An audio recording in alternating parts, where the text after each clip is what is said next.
वणी शहरातील सावरकर चौक परिसरात 1 मे रोजी पैशाच्या किरकोळ वादातून एक अत्यंत धक्कादायक आणि हिंसक घटना घडली।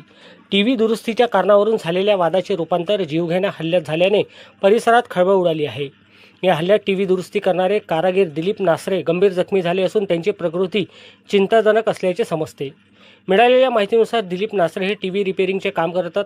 संदीप साखरकर याने आपला टीव्ही दुरुस्तीसाठी नासरे यांच्याकडे दिला होता। मात्र दुरुस्तीच्या कामात विलंब होत असल्याने साखरकर याने तो टीव्ही परत घेऊन नवीन टीव्ही खरेदी करण्याचा निर्णय घेतला। त्यावेळी त्याने नासरे यांच्याकडे आधी दिलेले दुरुस्तीचे पैसे परत मागितले। याच मुद्द्यावरून दोघांमध्ये शाब्दिक चकमक झाली। वाद इतका विकोपाला गेला की संतापाच्या भरात संदीप साखरकर याने जवळच असलेला हातोडा उचलला आणि दिलीप नासरे यांच्या डोक्यावर सपासप प्रहार केले। या अचानक झालेल्या हल्ल्यात नासरे रक्ताच्या थारोळ्यात कोसळले। त्यांना तातडीने उपचारासाठी चंद्रपूर येथील रुग्णालयात हलविण्यात आले असून त्यांच्यावर उपचार सुरू आहे।